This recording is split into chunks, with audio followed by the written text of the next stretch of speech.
Hey everyone, and welcome to the Port City Fence Knowledge Series. One of the best things about living in Brunswick County is having that little bit of extra space, right? But that beautiful property comes with its own little rulebook, especially when you want to build a fence. We're here to help you make sense of it all.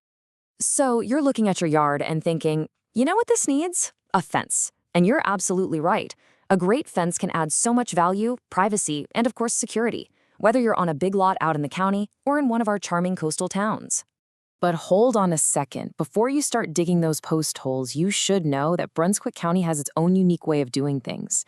It's not just about building a fence that can handle our salt air and sandy soil. You have to navigate the local regulations first. Let's break down the first and most important question you need to answer. Okay, so the very first question we have to figure out, and honestly, this is the one that trips up most people right out of the gate, is who actually makes the rules for your specific property? Here's the deal. It all comes down to this split. Are you in an unincorporated part of the county, or are you inside the limits of an incorporated town? If you're unincorporated, you'll follow the main Brunswick County rulebook. But if you live inside town limits, you are playing a completely different ballgame with a whole separate set of ordinances. And this list covers most of them. If you're in Southport, Leland, Oak Island, or any of the towns you see here, you've got to check their specific local rules. This is, without a doubt, the biggest point of confusion for homeowners, and it can be a real headache trying to figure out which government to even talk to. And getting this right from the very beginning is absolutely crucial. Our own Lisa, who handles all our permits and town coordination, always says that just knowing who to call can save you weeks of hassle. It's a common hurdle, and it's one of the first things a pro installer will figure out for you. All right, so once you know whose rulebook to follow, the next step is getting into the practical stuff. Exactly where on your property the fence can go, and what it's allowed to look like. Let's start with a really important word you'll find on your property survey: easement. Think of an easement as a little highway for utility companies that runs through your yard. You own the land, but they have the right to access it. And here's the kicker. You absolutely cannot build a fence in an easement. If you do, the utility company can tear it down to get to their lines, and they don't have to pay you a dime to replace it. Ouch. Finding these easements on a survey can be tough. They can just look like a bunch of confusing lines if you don't know what you're looking for. A good professional estimator will always check your survey for these first thing, which can save you from a very, very costly mistake down the road. Here are a couple of other key location rules. It's often better to build your fence just inside your property line unless you have a written agreement with your neighbor. That way you're in full control.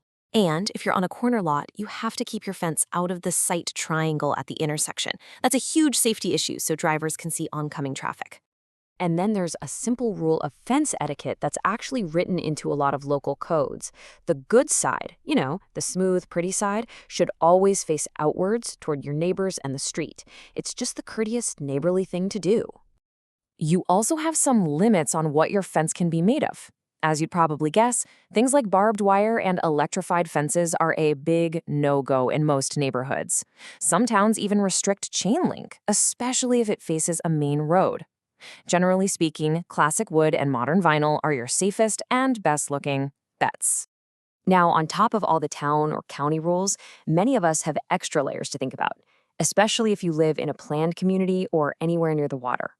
Think of it like this. Your homeowners association, or HOA, is usually your first and strictest hurdle. 9 times out of 10, their rules about fence height, style, and color are going to be even tougher than the town or county rules. You have to satisfy them first. Now, because we live right here on the coast, we also have something called CAMA.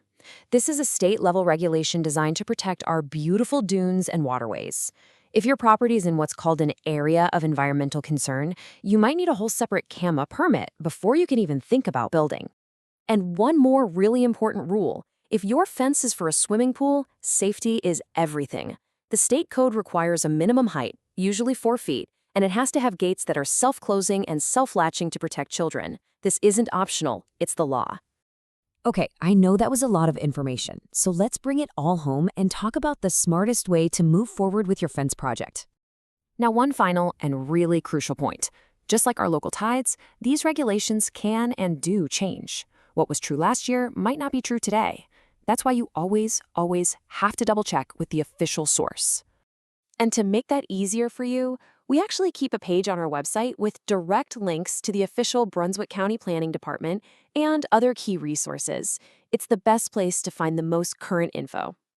So, feeling a bit swamped by all this talk of UDOs and permits and easements? That's completely normal. Honestly, navigating all this is our job, so that you can just focus on how great your new fence is going to look. When you're ready to get started, the next step is simple. Just give us a call at 910-232-5453. Send us an email or visit our website to schedule a free, no-hassle estimate. We look forward to hearing from you.